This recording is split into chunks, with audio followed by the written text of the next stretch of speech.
One night, he decided to follow me and caught me red-handed. He made sure I'll regret this forever. Hey, fellow Redditors, I am facing quite a dilemma here, and I really need your input and guidance. I never thought I would find myself in a situation like this, but life can be pretty unpredictable, right? So, here goes nothing. I am Stella, 26F, and have been in a steady relationship with my boyfriend Drew, 29M, for the last 2 years. I would believe that my relationship with Drew initially was all a bed of roses until the honeymoon period was over, and reality hit us. We had bills to pay, and love was not the only thing that could help us with everything. We decided to take our careers seriously to help us with our expenses. Drew had landed a new job which required him to be available even on his days off. This started causing a distance between me and him. I did understand that it was his job and there was nothing he could do about his long and erratic work hours, but it was not easy to live with the fact that he would have to leave in the middle of a date if he got a call. I would make plans with him for the weekend and we would be having a good time, and suddenly he would get a call and leave because it was a new job, and he wanted to make a good impression.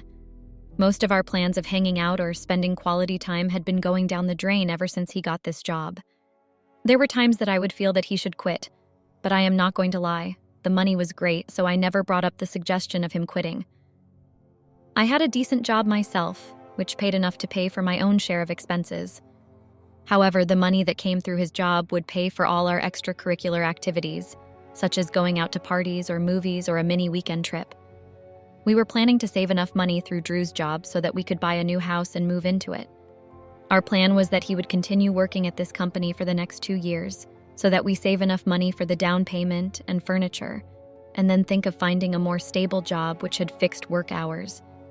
We were determined to make sacrifices and prioritize our long-term goals. It was crucial for us to establish a strong financial foundation before we start a family. It had been 1 year since Drew had been slogging off at his job. The good part of it was that he recently got a raise of 30%, which was something we hadn't accounted for. This could only mean that we would be able to buy a house faster than we expected and move into it as soon as we had enough for the down payment.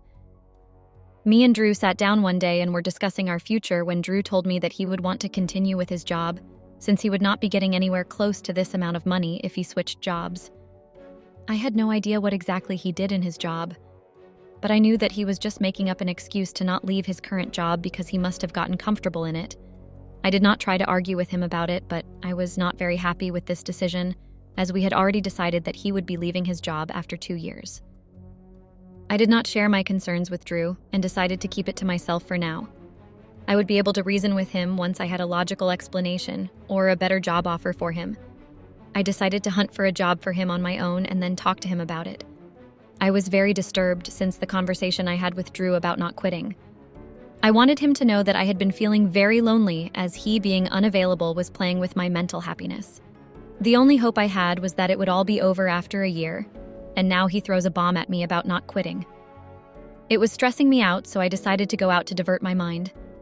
I went to catch up with my friends at a club and try not to think about Drew and his job and everything else that had been bothering me lately. I was here to have a good time, and I was determined to do that. I started drinking, dancing, and catching up with everyone. When I was on the dance floor, I saw someone stealing glances at me. He did not look so bad, so I winked at him just to look at his reaction. He was shocked by my boldness and started walking towards where I was dancing. I quickly made my way towards the restrooms so that I wouldn't attract attention from my friends.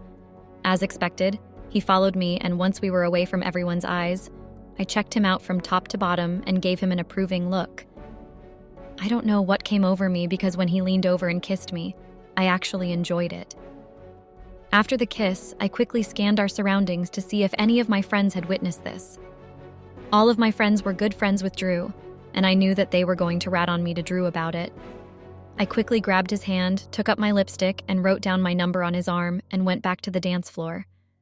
I joined my friends and we had a good time, and then said our goodbyes and took a cab home.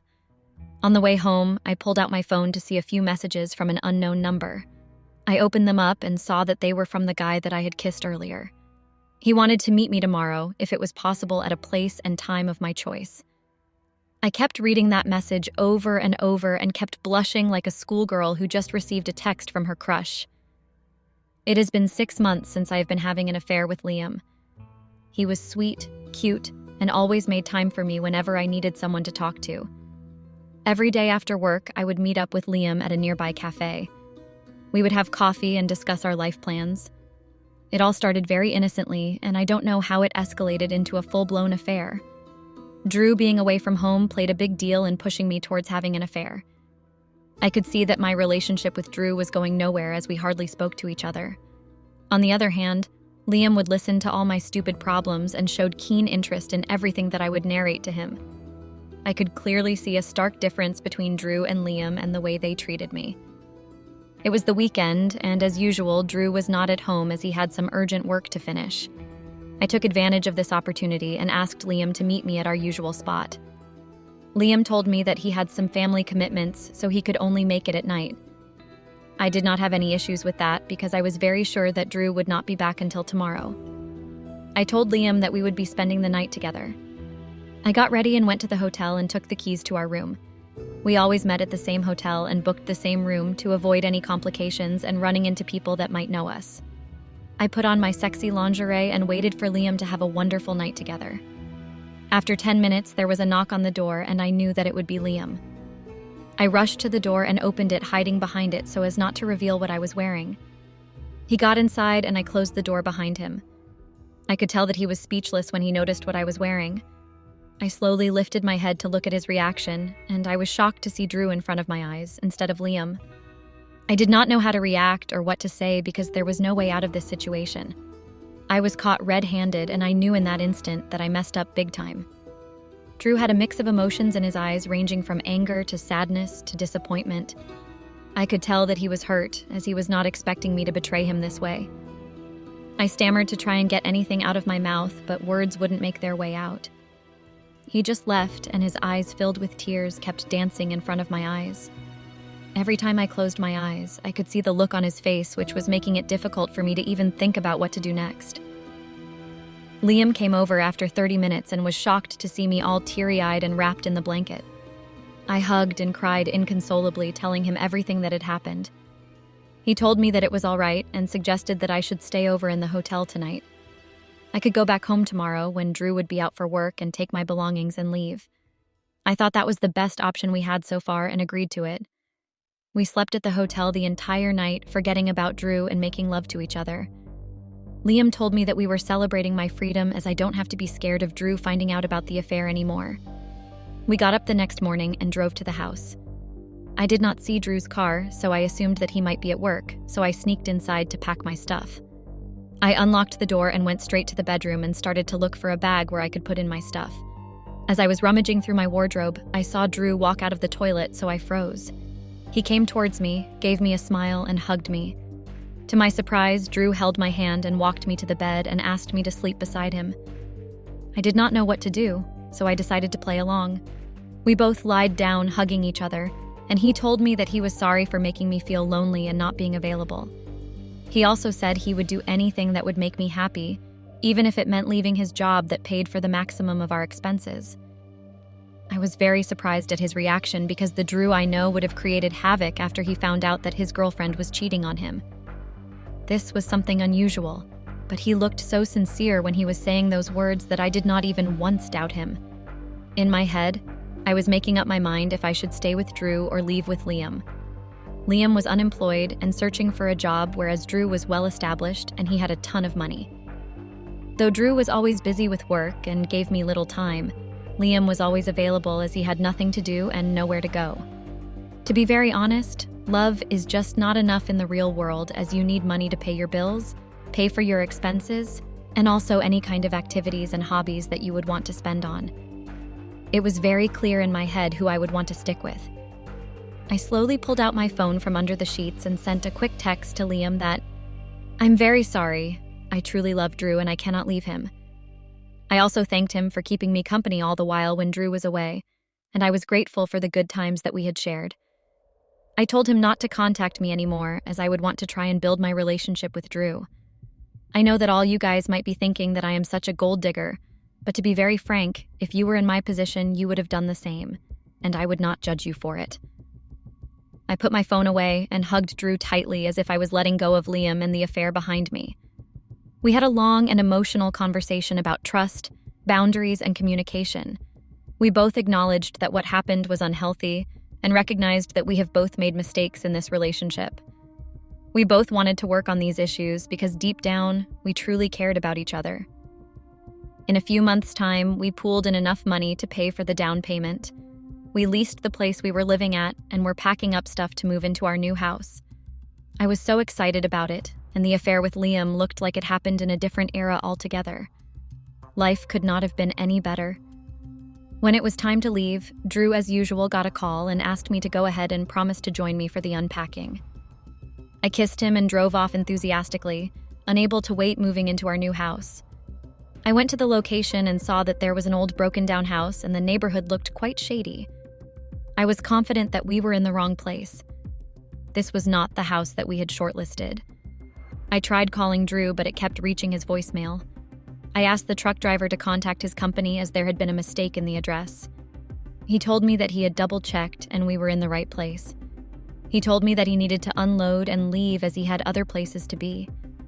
When he started getting things out of the truck, I noticed that it had only all the old furniture that we decided to discard.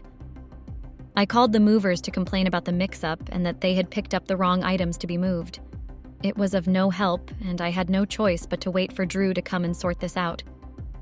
I decided to wait in that shady house for Drew and left him lots of voicemails to let him know that this was urgent. It had been more than 4 hours that I had been waiting without any message or a call from Drew, and I was getting impatient. I decided to make my way to our old house and rest till Drew was available. I could see a few cars in the driveway and some people moving stuff into the house. I quickly ran over to them and asked what was going on. They told me that they were moving into this house as of today. I was a little confused and told the lady that they might have been mistaken because we were still living here and that we would not be moving until the next 2 days. She looked at me suspiciously and told me that the house was completely empty, and today was the day when they were supposed to be moving in. She called Drew, who had transferred the lease to her, and to my surprise, he picked up her call. She told him that some weird lady has been talking nonsense. I snatched the phone from her and started talking to Drew without taking a breath, explaining to him what has been happening since morning. He told me to calm down and listen to him very carefully. He told me that he had given up the lease from today, and that he had moved into a new house all by himself, and left me with all the broken furniture to do whatever I pleased with it. I was about to say something when the line died. I stood there shocked at what just happened. I gave back the phone to her and was trying to process what Drew meant by all of that. I sat at a cafe trying to think what to do next. I did not have a house or a boyfriend, and I did not even have my belongings. Basically, I was screwed as I had no one to go to and nowhere to go. I tried calling Drew again and again, but I realized that he had blocked me and there was no way I could get in touch with him. I was going through my contacts to see if there was someone I could reach out to help me in this situation. I came across Liam's contact and was contemplating if I should send a message or give him a call. It had just been 2 months since I distanced myself from him, so I decided to try my luck and sent him a message asking him what he was up to. I was hoping and praying that he would reply to me and not be mad at me for what I had done to him. I was desperately waiting for a positive response from his end because that was the last resort I had. I did not have any savings because I spent most of my money on buying new stuff for the new house, and right now I didn't even have a house. I decided to stay at a motel for tonight and think of what to do tomorrow. Reddit, this is where I need your help. How can we move forward from this? Has anyone gone through something similar? If so, how did you rebuild trust and respect between you and your partner? How do I build trust and amend my relationship with Drew? I want to ensure that our relationship can heal and grow stronger, but I'm not sure where to start. Any advice or personal experiences would be greatly appreciated. I believe that open communication, patience, and consistent efforts to rebuild trust are key factors in repairing our relationship with Drew. Update. Thank you all for following up my story so far. As you all are well aware that I had been kicked out by my boyfriend of 2 years without even giving me a hint that he was going to do that. I have been staying at a motel for the past 2 days, and at this rate I will be running out of my money very soon. After 2 days of crying and sobbing, I finally have good news, which is that I received a text from Liam. He sounded very chirpy and happy to hear back from me after how I deserted him. He wanted to meet and catch up with me. We met at a cafe and I told him that I had broken up with Drew. Obviously, there was no way I was going to tell him that I had been kicked out. I lied to him that I couldn't stop thinking about him, and that was the reason why I broke up with Drew. Liam looked really happy with this information and immediately wanted to get back together. I was very satisfied by the amount of conviction I had in my story. I told him that I would like to move in with him if he had no issues. He was a little shocked by my upfront behavior, but I acted all lovey-dovey and told him that I would not want to spend even a single minute away from him. I know it was all cheesy, but I had to do what I could to get out of that motel and start living in an actual house. He told me that he had no problems with me moving in with him. He asked me to pack up my stuff and he would come to pick me up once I was ready. First off, I had nowhere he could pick me up from, and second, I had no stuff. I told him that it was not an issue and that I could manage on my own, but he was very adamant that he would want to pick me up and not let me carry heavy stuff. Well, that was very sweet and thoughtful of him, so I agreed. I told him that it would take me a few hours to pack my stuff and asked him to pick me up from my house in the evening. I kissed him and bid him goodbye and told him that I would see him in the evening. I left the cafe and started thinking how I should get things and make it look like they belonged to me. I had no other choice but to go on a shopping spree to pick up enough clothes and makeup so that Liam does not get a hint of what actually happened. I spent a while shopping for clothes, shoes, and makeup, and removing all the tags to make it look like these are used items that belonged to me. After I was sure that everything was ready, I packed them up and took a taxi to the house that I used to live in. I waited at a park nearby for Liam to show up so that I could leave with him. After waiting for more than 30 minutes, I decided to call him. After several rings, he finally picked up and asked me what's up. I told him that I had been waiting for him to pick me up. He started laughing very loudly and told me that he was surprised that I actually believed him. He kept making fun of me, telling me that I could not have been serious about waiting for him. After all that I had done to him, there was no way he was going to pick me up or even think of being on good terms with me. He told me that the only reason he replied to me and met me was because Drew told him everything about what had happened. He wanted to get his share of the revenge, and that was the only reason he met me. He knew that I had nowhere to go, and he wanted to make sure that he left me hanging just like the way I did. I kept reading that message again and again, thinking to myself how I could have been such a fool to have trusted Liam so easily. It was my fault that I blindly chose to trust a guy who I had ditched so heartlessly. I had spent enough money on the motel and the items that I had just bought to move in with Liam that I had no more money left. I had no other choice but to beg my parents to take me in till I am able to afford a decent place for myself. So guys, after this roller coaster ride, the only lesson I learned is that karma is a bitch. It can come to bite you in the back when you least expect it. I know that I had broken the trust of two guys, and that is the reason that I am in this mess today. So I would like to suggest to anyone out there not to make the same mistakes I have done and build trust in relationships and give your best in it.